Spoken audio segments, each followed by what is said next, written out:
Buenas noches con todos. Buenas noches, doctor. Buenas noches, Doc. Buenas noches. Hola, buenas Buenas noches. noches. ¿Cómo están? Buenas noches. Buenas noches. Gracias por estar presentes la noche de hoy. Vamos a ver un nuevo capítulo. Vamos a hacer un poco, no nos vamos a extender mucho para darles oportunidad a que vayan a repasar. Vayan a repasar la prueba que tengo hoy a las 9:30 de la noche, de tal manera de que vamos a hacer un resumen bastante bueno de este capítulo que es interesantísimo, ¿verdad? Como lo es las afecciones quirúrgicas del hígado y de las vías biliares. ¿Por qué les digo esto? Porque en realidad este sí es, más que todo la segunda parte, que son las vías biliares, sí es una de las razones, de los temas que más se observan, en nuestro ámbito, nuestro entorno hospitalario, ¿no? De tal manera de que aquí sí vamos a ver algunas cosas que se ven con mucha frecuencia en nuestros hospitales y que de alguna manera pues van a estar ustedes siempre más en contacto con este tipo de patologías, pues debido a su frecuencia en presentación, ¿verdad? Bueno, dentro de los objetivos de las afecciones quirúrgicas del hígado y de las vías biliares están exclusivamente la de conocer la fisiología, las variantes anatómicas del hígado. ¿Por qué razón ponemos en este caso también las variantes anatómicas del hígado? Porque esta es una patología que en realidad, digamos, este es un órgano que puede venir con algunas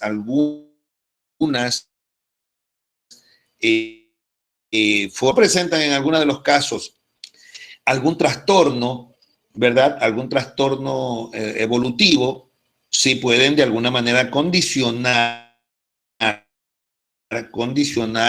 a un funcionamiento de una manera bastante complicada en el paciente que lo padece, ¿verdad?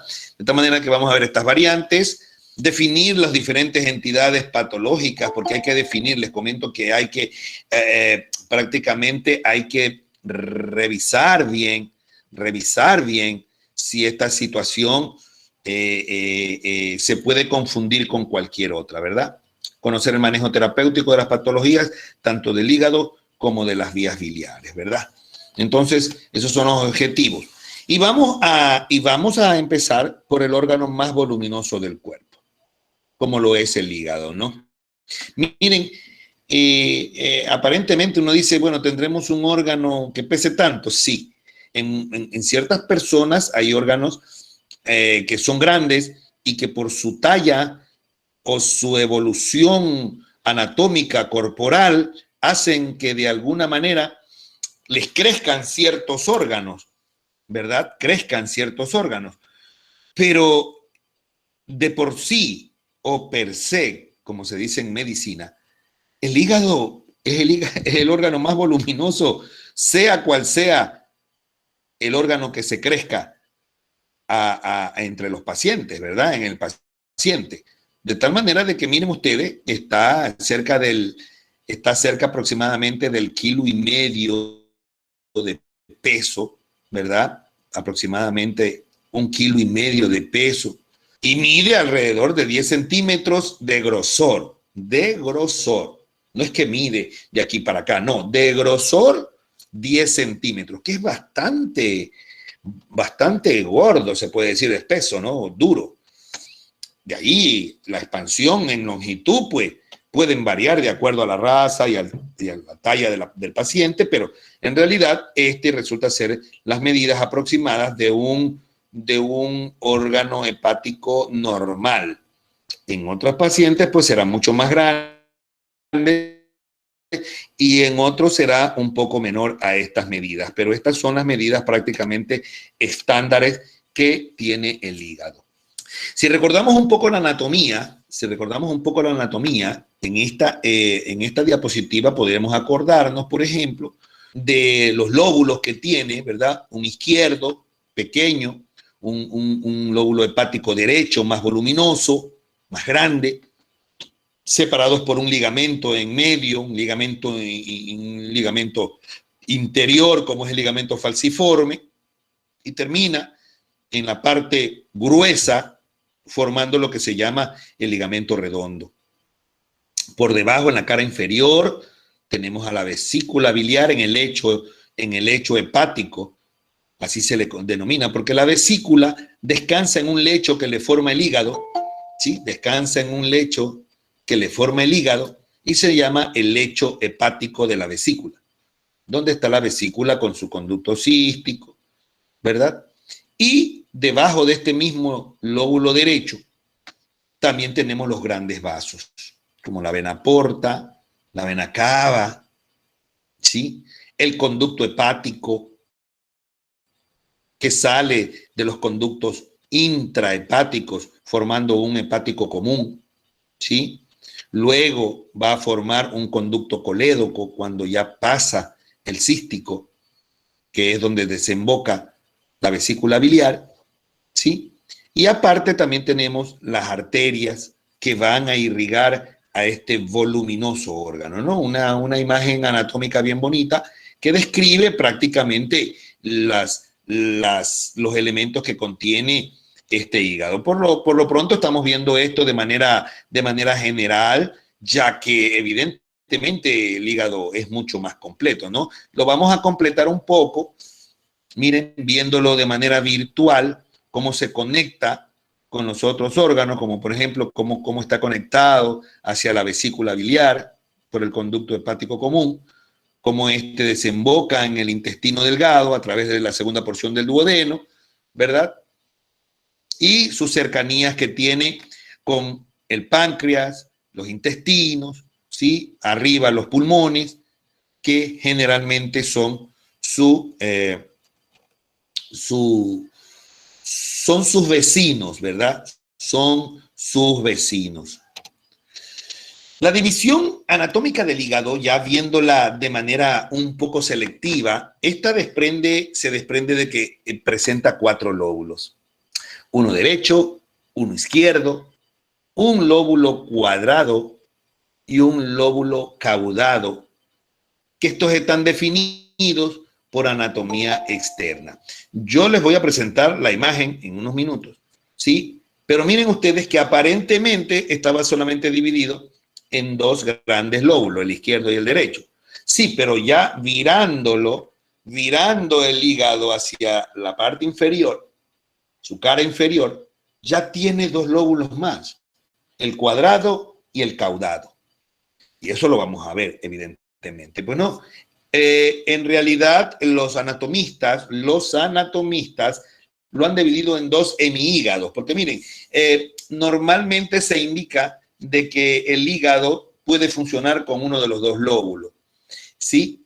Lo que pasa es que no lo hacen verdaderamente esta división de estos 2 hemihígados, derecho e izquierdo, que están separados por la vena suprahepática media, no lo hacen en función de funcionamiento, sino simplemente de segmentación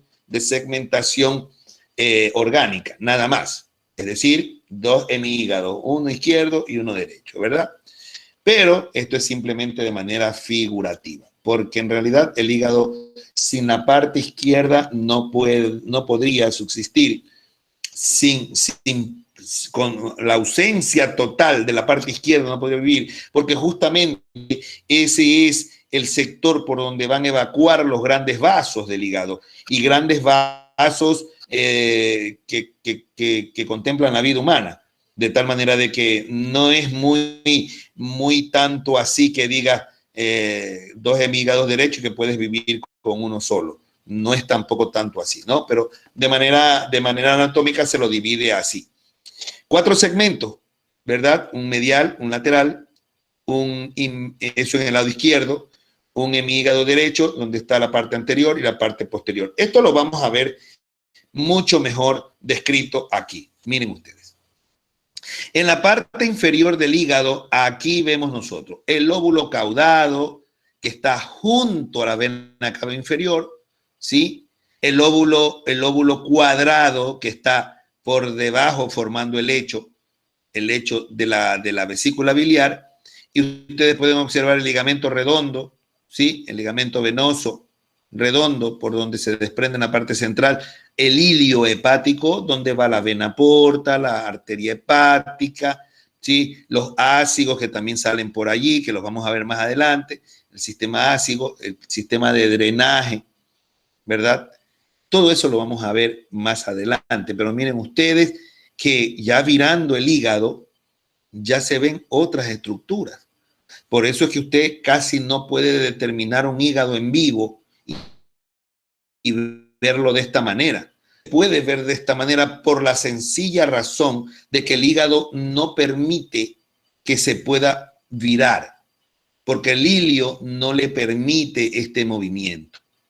¿Sí? Entonces, este es un movimiento, esta es una imagen virtual que ha captado la imagen de un hígado, evidentemente seccionando las partes de la vena cava, la vena porta, el conducto colédoco, la arteria hepática, que es una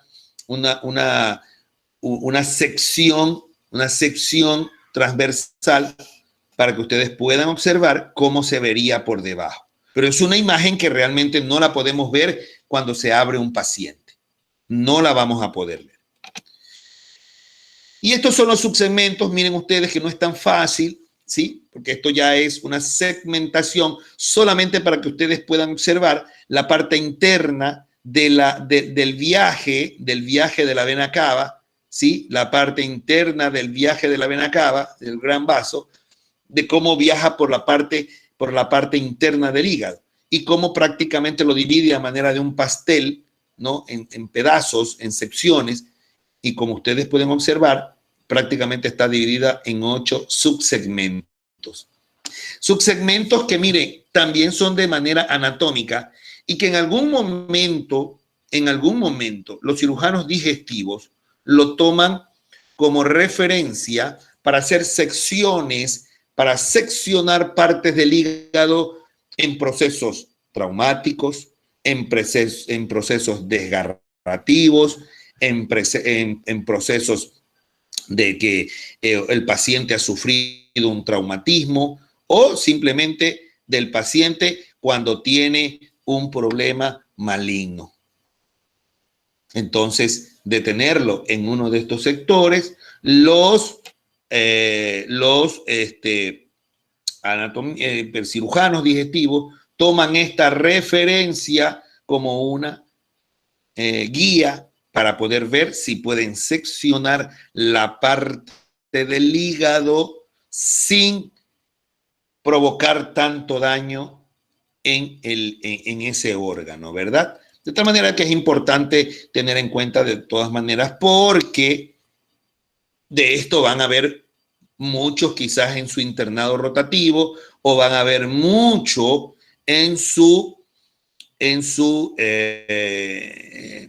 residencia hospitalaria cuando realmente les toque ayudar a los cirujanos y cuando su residencia la hagan en un hospital de referencia donde se hagan este tipo de intervenciones.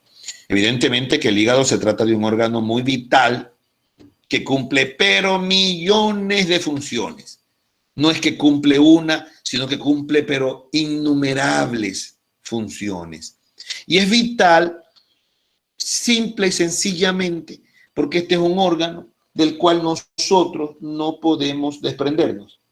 Es decir, no es compatible con la vida si no lo tenemos.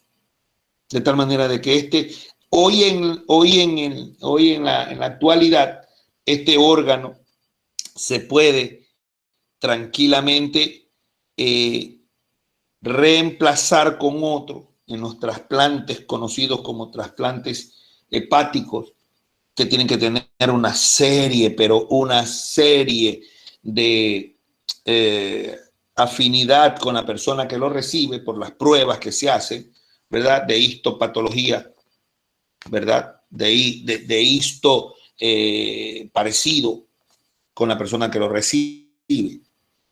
Y hoy por hoy hacen ese tipo de trasplantes, ¿no?, de este hígado, pero que nosotros podamos vivir sin el hígado como vivimos sin la vesícula o como vivimos sin un riñón, no, es vital. Produce bilis, que es una sustancia que la necesitamos en el intestino para degradar o absorber las grasas. Miren solamente esa función, es una de las funciones que tiene. Producir bilis. Regular la mayoría, ojo, la mayoría de los niveles de sustancias químicas de la sangre. La mayoría. ¿Y cuántas sustancias tendremos en la sangre? Pues ya imaginarse ustedes la que tenemos, ¿no? Secretar sustancias, funciones metabólicas, funciones sintéticas, funciones de excreción digestiva, funciones hematológicas, funciones inmunológicas, etcétera, etcétera, etcétera. Es decir, de todas esas que ustedes ven ahí, sáquenle innumerables a esas funciones y se van a dar cuenta de las cosas que hace. ¿Y qué metabolismo tan intrínseco que tiene el hígado? ¿Qué metabolismo tan intrínseco? Porque este es un órgano que, oiga, es tan grande, pero tiene así también tantas funciones que nos volveríamos locos de conocer todo lo que hace el hígado. Porque todo lo metaboliza el hígado. Todo lo que nosotros ingerimos a través de la boca tiene que pasar por el hígado. Así de sencillo. Todo pasa por el hígado, a excepción del agua. Pero de allí, todo tiene que ser metabolizado por el hígado. Hasta el jugo o el agua azucarada que usted se toma pasa por el hígado. Solo el agua simple, el agua normal, no pasa por el hígado. Ese va a los riñones directamente.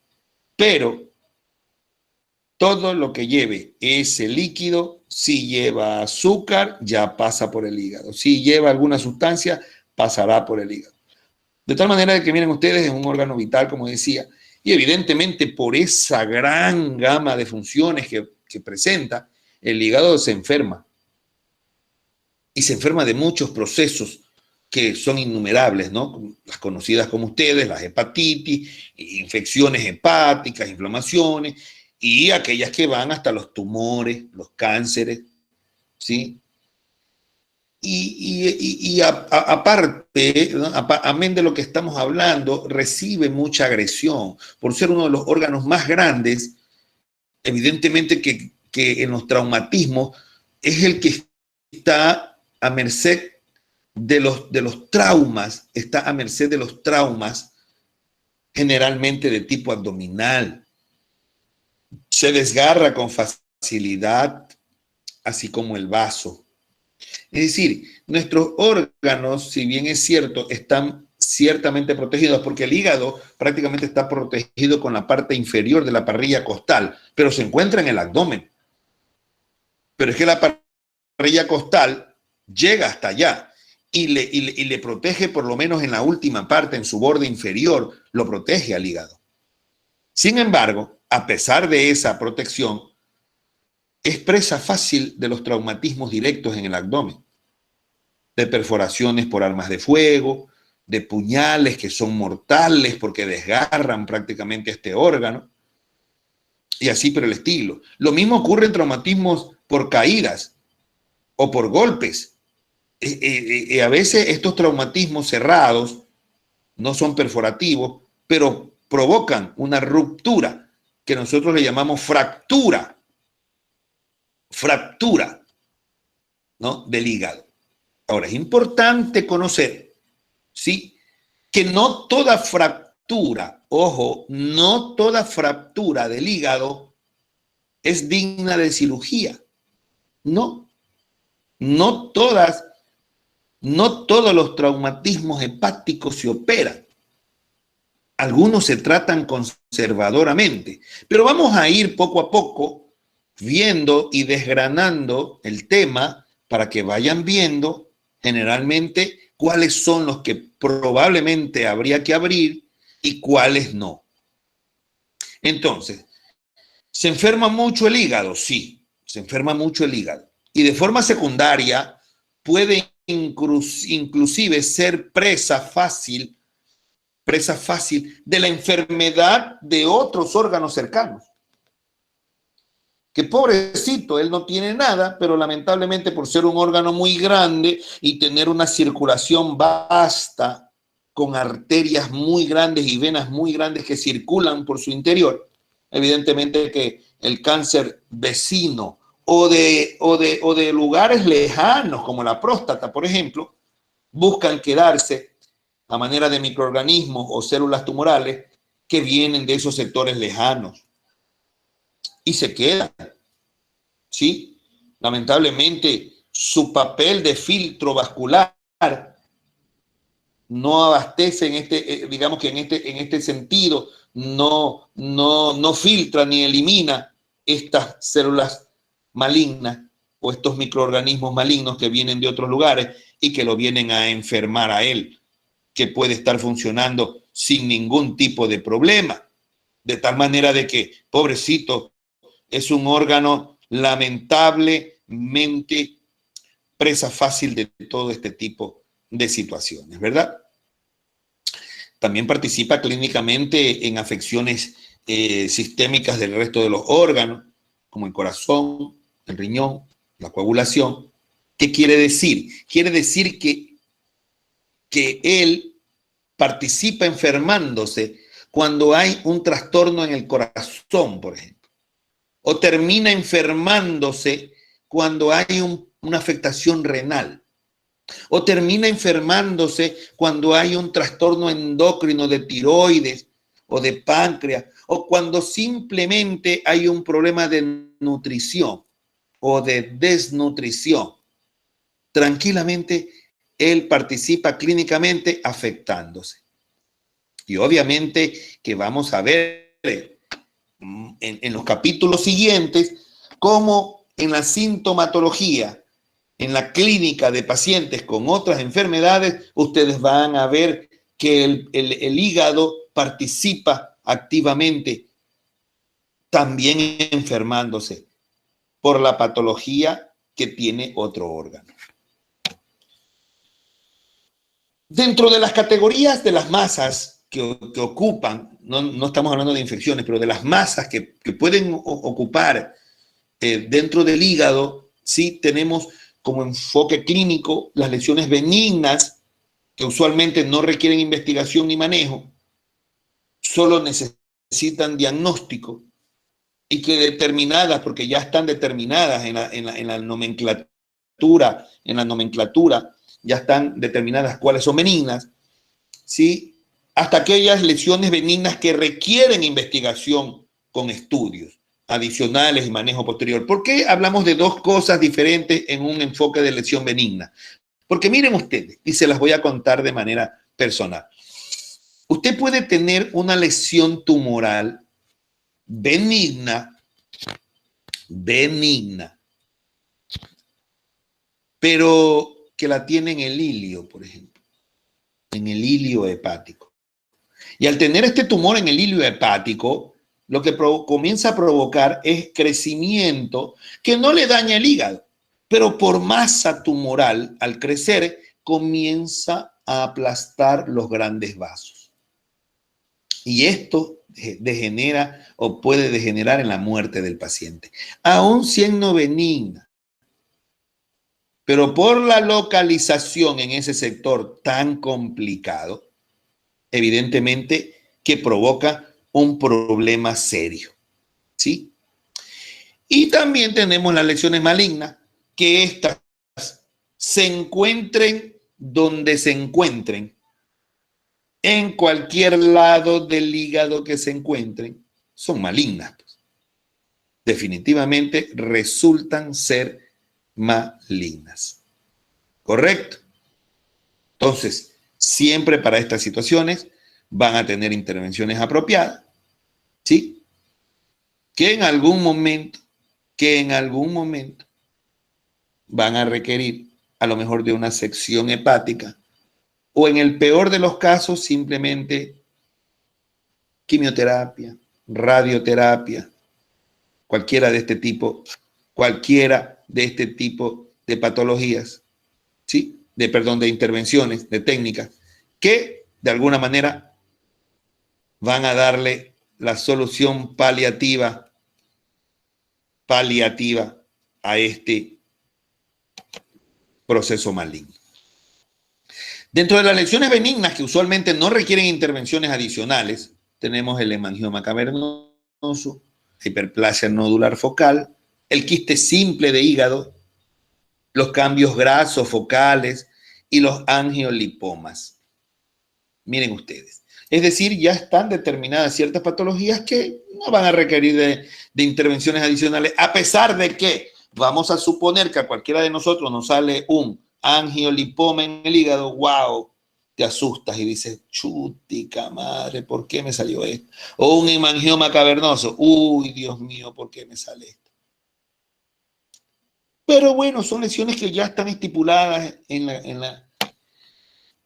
la nomenclatura médica de que no tienen ningún tipo de preocupación, porque no representan una malignidad ni nada por el estilo, ¿no?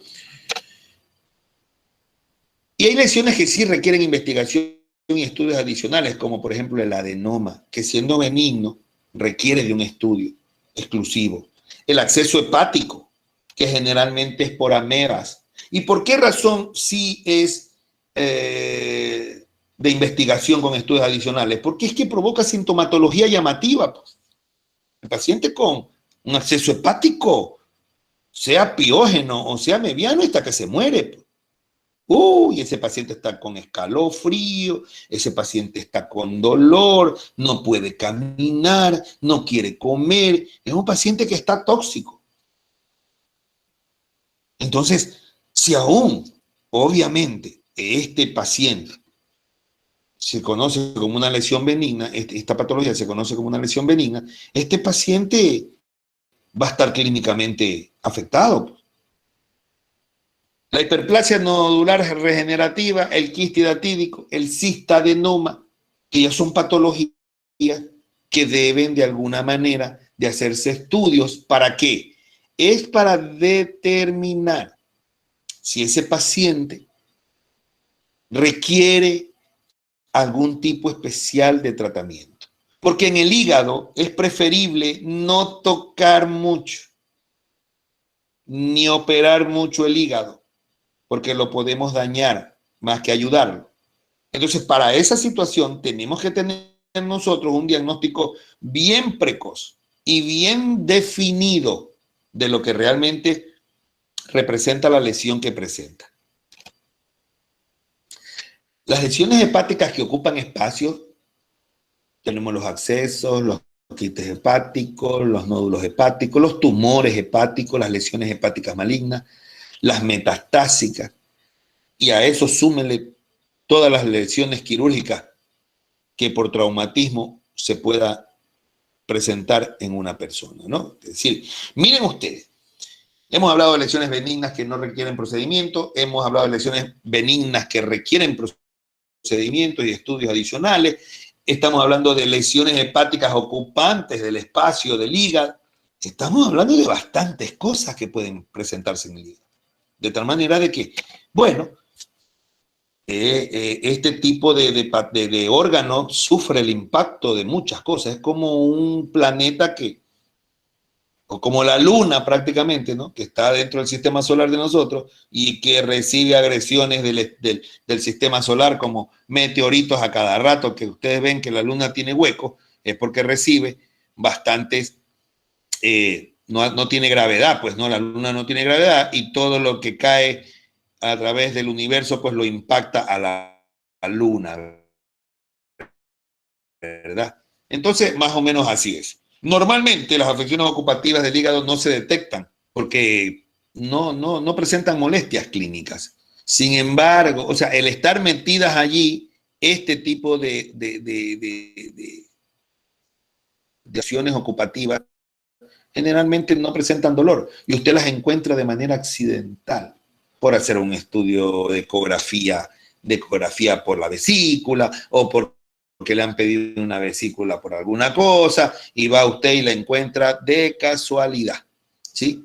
Pero de allí, muchas pueden tener, por ejemplo, dispepsia frecuente, el paciente comienza a perder peso, la distensión abdominal por el acúmulo de gases que tiene, y todo el mundo ya tiene esa cultura, ¿no? De que cuando está llena de gas y se acabé de comer, pero yo sí que me lleno, no puedo comer tal cosa y tal cosa y tal cosa, porque lastimosamente me lleno de gas y creo que estoy enfermo del hígado.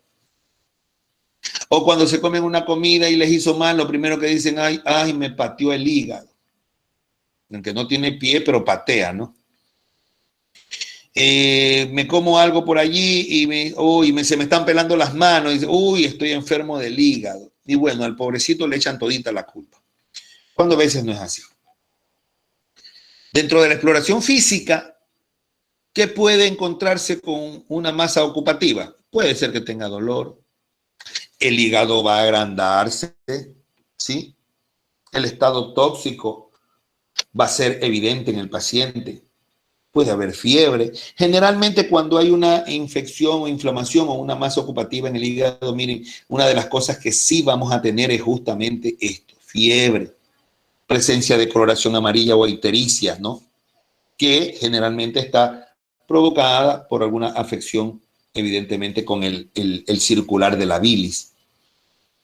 Vamos a encontrar circulación colateral, ascitis, que ustedes ya conocen esos términos, ¿no? Podemos encontrar adenopatías periféricas, etcétera. O sea, es rica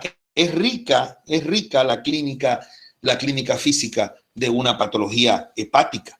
Evidentemente que, lamentablemente, muchas de ellas, a ver, en otras palabras, más son frecuentes las masas malignas que las benignas. Y que generalmente cuando ya están presentes, pues esto le da mal pronóstico al paciente, ¿verdad? Y ahí tenemos las propias lesiones malignas, como las metástasis, los carcinomas hepatocelulares, los colangiocarcinomas, los linfomas, etcétera, los sarcomas, que son generalmente muy agresivos en el hígado. Y que a veces hay pacientes, miren ustedes, a veces hay pacientes que tienen una patología primaria en otro sitio y aún teniendo su hígado bastante bueno, evidentemente que el que primero se infesta va a ser el hígado. Porque es el primero que se infiltra y dada su gran circulación es el primero que expande el tumor, lo expande dentro de su órgano, donde comienza a provocarle una serie de problemas. Cuando su cáncer primario es en otro lugar, por ejemplo, en próstata o en colon, pero disparan metástasis pues al hígado.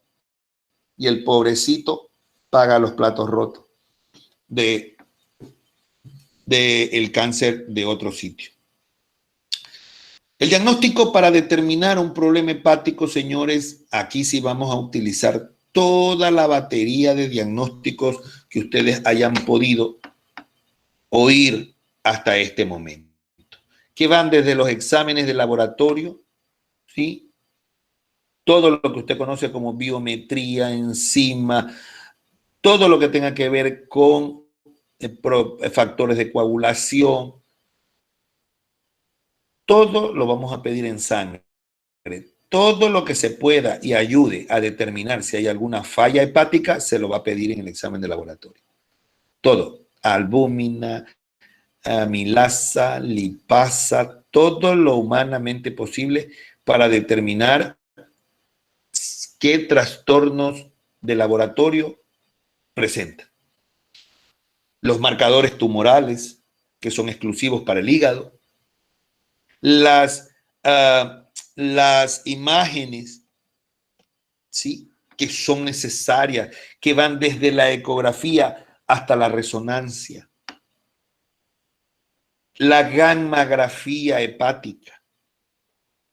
Es decir, tenemos una serie de métodos diagnósticos de los cuales tenemos que valernos para poder diagnosticar con certeza un problema hepático y saber la naturaleza del mismo.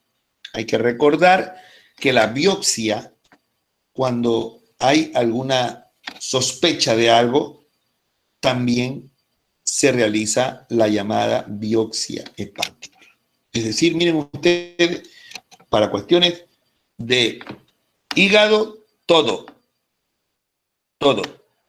Ecografías con contrastes, ecografías Doppler, tomografías con contraste, portoangiografía, gammagrafía con eritrocitos marcados, angiografía, es decir, muchos métodos que hoy en la actualidad existen y que nos dan la buena o la mala noticia de lo que realmente representa una patología en el hígado, ¿verdad? Bueno, esta es una imagen que vamos a ir viendo paulatinamente para ir viendo ciertas patologías, pero miren ustedes, es un corte, esta es una vista en 4D, ¿verdad? Esto está indicando un corte longitudinal interno y un corte sagital interno del hígado, donde podemos observar la naturaleza normal del hígado en su parte interna. Como ustedes pueden observar, todos esos huequitos son los conductos intrahepáticos por donde circulan, evidentemente, la bilis, que se va a desembocar ahí en esos dos elementos que ustedes lo pueden observar, esos dos elementos de abajo, de manera de Y, que son los conductos intrahepáticos y que van a formar en la salida del hígado el conducto hepático común. Pero miren ustedes, una imagen que representa un hígado aparentemente normal.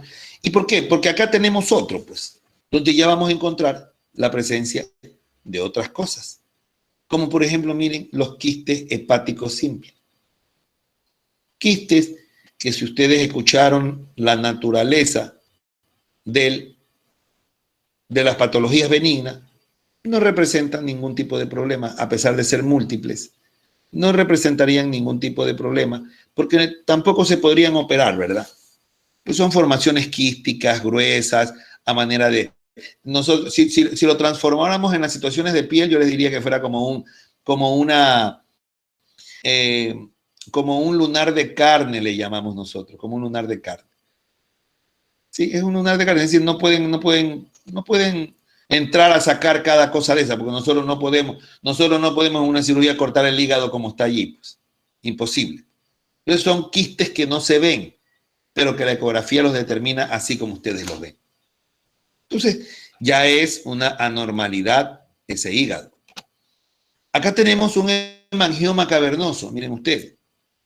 Sí, pero un hemangioma que en realidad no nos va a provocar un tipo de problema, por lo menos hasta el momento que se lo diagnostique, porque está primero formando una agrupación mal formada de arterias en ese sector y que ellas se comunican entre sí formando ese hemangioma. Entonces ellos ya tienen su circuito ahí adentro, que no es prudente ir a sacarlo, porque no le está provocando ningún tipo de problema, principalmente en el ilio. De tal manera de que se lo puede dejar de manera conservadora allí. Acá tenemos otra presentación, un nódulo focal hiperplásico. Tiene otra connotación, pero que también está dentro de las lesiones benignas del hígado. No se transgrede, sigue en el mismo sitio. Acuérdense que estas imágenes son aparentemente de personas adultas, no son de niños, de tal manera de que han visto ustedes que, o se pueden proyectar ustedes su conocimiento en ver que este es un hígado de una persona adulta y que si ya tiene adultez, significa de que ese nódulo no ha provocado ningún problema. Problema sería que aparezca en edad temprana, en niños. Ahí sí. Se debe determinar y monitorizar cada 6 meses a este niño para ir viéndole el grado de crecimiento que va teniendo esta esta hiperplasia, ¿verdad? Este nódulo. Miren ustedes el adenoma hepático, cuya presentación evidentemente representa una preocupación, sí, pero que hasta el momento no se lo determina como algo maligno, pero sí de estudio y de monitorización permanente. Pero tampoco lo podemos sacar. Si nosotros quisiéramos sacar ese adenoma, tendríamos que cortar un cuarto de hígado, miren ustedes. Un cuarto de hígado. Que en algunos aspectos se realizaría el corte. De necesitarlo sacar, se lo haría. Porque puede llegar a afectar por su tamaño el ilio. Y al afectar el ilio, ahí sí vamos a tener problemas.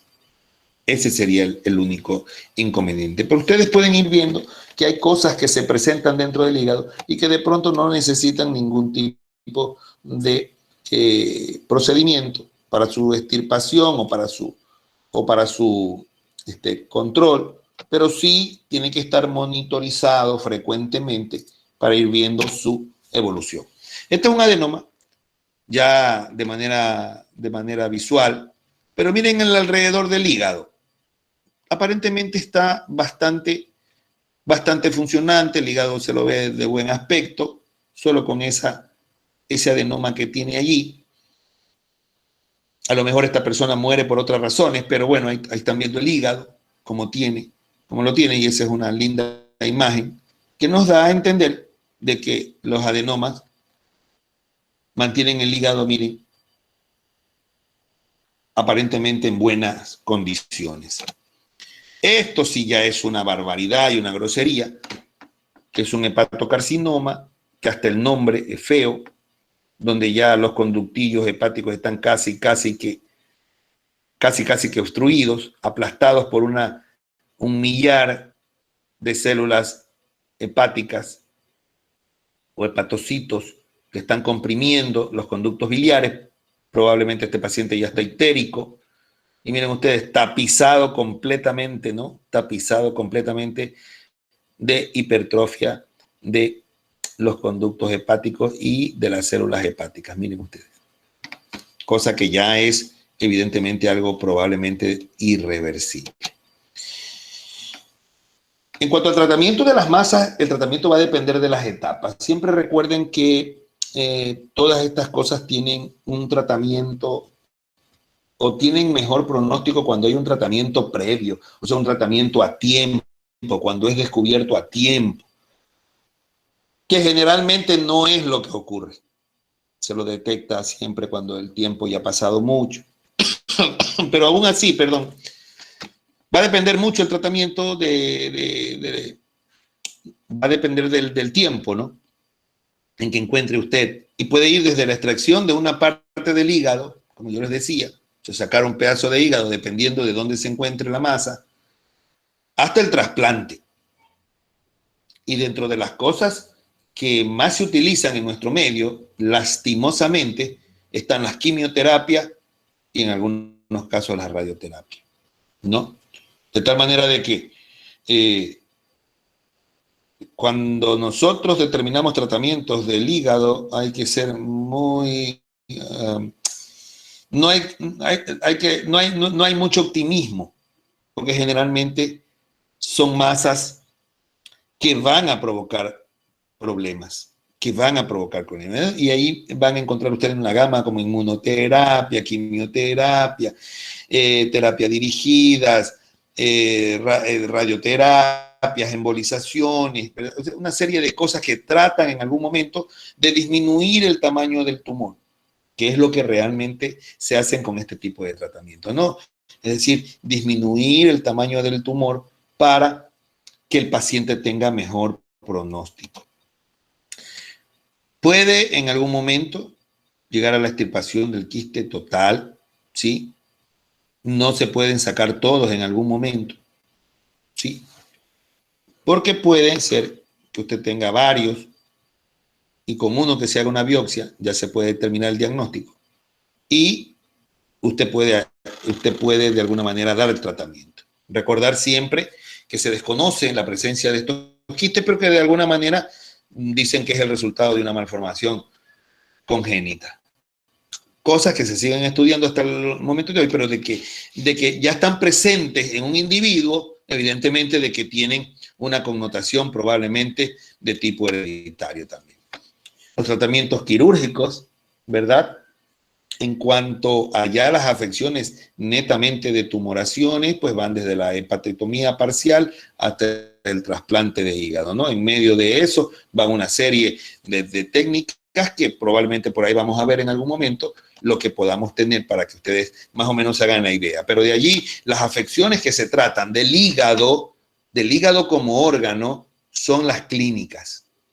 Las quirúrgicas, solo cuando hay traumatismo, cuando hay desgarros, cuando hay perforaciones por proyectiles, cuando hay heridas, cuando hay rupturas por caídas, cuando hay traumatismos directos por accidentes, por caídas, etc. Entonces, uno entra a reparar el hígado, ¿correcto? Y pueden ir también hasta la hepatectomía parcial, que es sacar un pedazo de hígado o un pedazo de lóbulo, ¿verdad? O el trasplante completo del hígado, que hoy por hoy se hace, no con mucha frecuencia, pero ya se hacen. El índice de porcentaje ha subido mucho de trasplante, que no se lo puede hacer en realidad, primero por una razón importante, ¿no es cierto? La primera razón es que no tenemos donantes. No tenemos donantes. Segundo, la incompatibilidad del donante con el receptor. Y tercer lugar, el costo que emana un trasplante de hígado. Por lo tanto, es una serie de dificultades que vamos a tener para un trasplante de hígado. Pero salvando esas cosas, obviamente que se han hecho y se siguen haciendo todos los días, y hay listas de espera de gente que quiere un trasplante de hígado, que requiere un trasplante de hígado porque el que tienen ya no les vale. Y allí más o menos estamos determinando una serie de cosas que se pueden hacer en el hígado, ¿verdad? Como la segmentación, del hígado, que va a depender mucho de la localización del tumor, de la tumoración o de la afectación que está sufriendo el órgano, pero que ustedes pueden observar ahí el hígado en su cara anterior, en su cara posterior, en su cara inferior, seccionando cierta parte, seccionando en otra parte y haciendo anastomosis. Es decir, hay muchas. Mire, aunque se vea así de manera tan sencilla, esta cuestión aquí es complicadísimo operar un hígado. Es muy complicado. Y ustedes más van a ver probablemente cirugías de hígado traumatizado. Es decir, ustedes más van a ver cirugía de trauma de hígado. Más que cualquiera de las afectaciones de este tipo de patologías. Primero porque estas patologías de tumoraciones las manejan los hospitales de tercer nivel, como lo son los hospitales oncológicos. No los manejan generalmente los hospitales generales, sino los oncológicos, como Solca. Allá hacen cirugías de este tipo.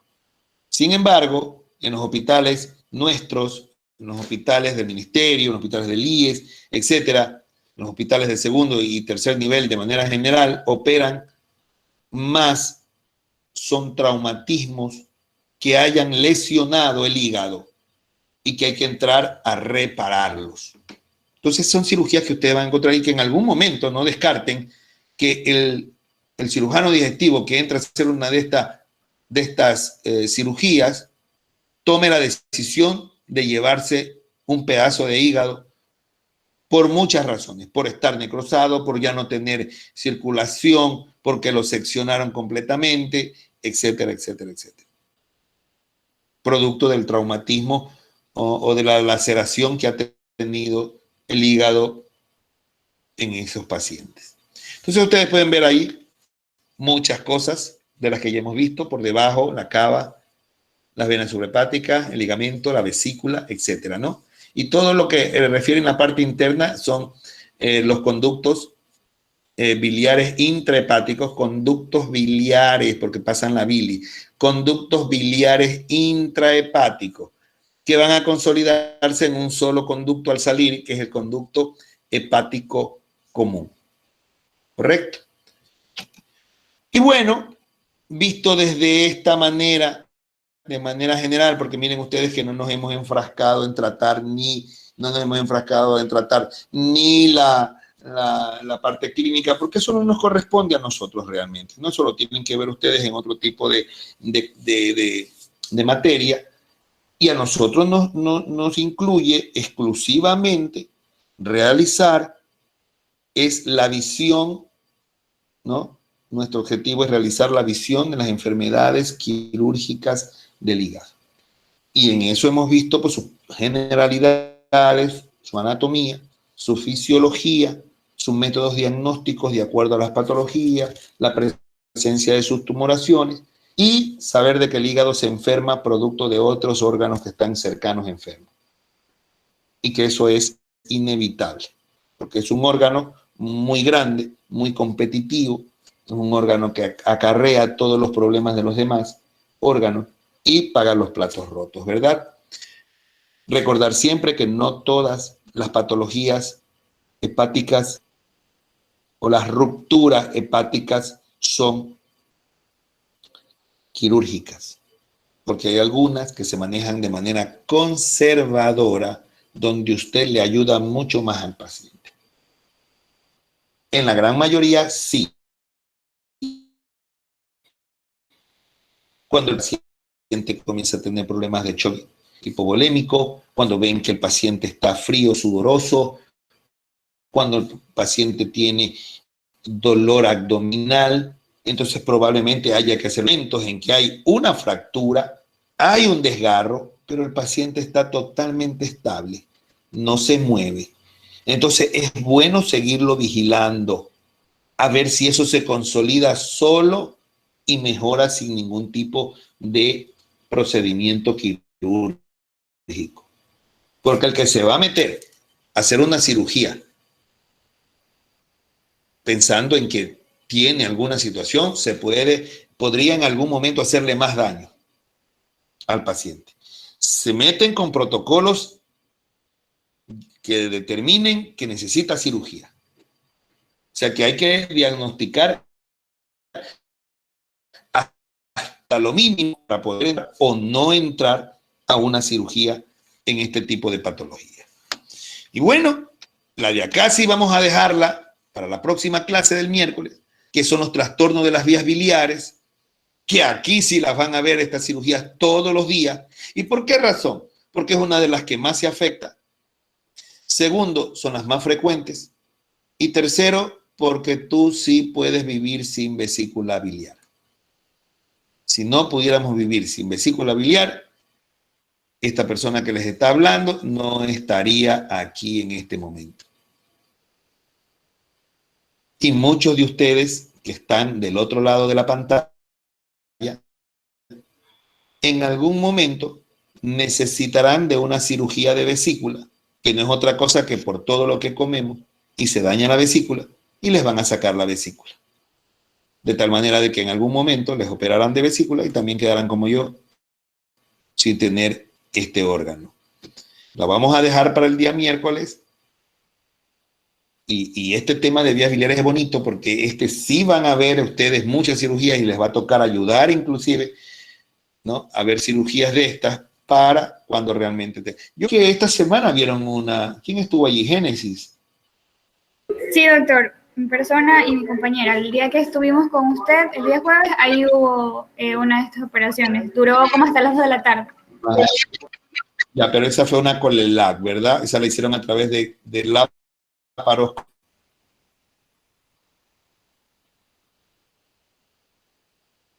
Bueno, me alegra mucho que de todas maneras la hayan visto, me alegra muchísimo.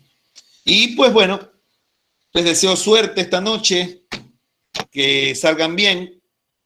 Están determinadas ya las reglas de la evaluación, así que mi deseo es que aprendan y lean bien lo que se les está preguntando. Que tengan buenas noches y mucha suerte. Gracias. Chao, Gracias, doctor. gracias. Hasta Pase luego. bien. Muchas gracias. Que les vaya muy bien, ¿ah?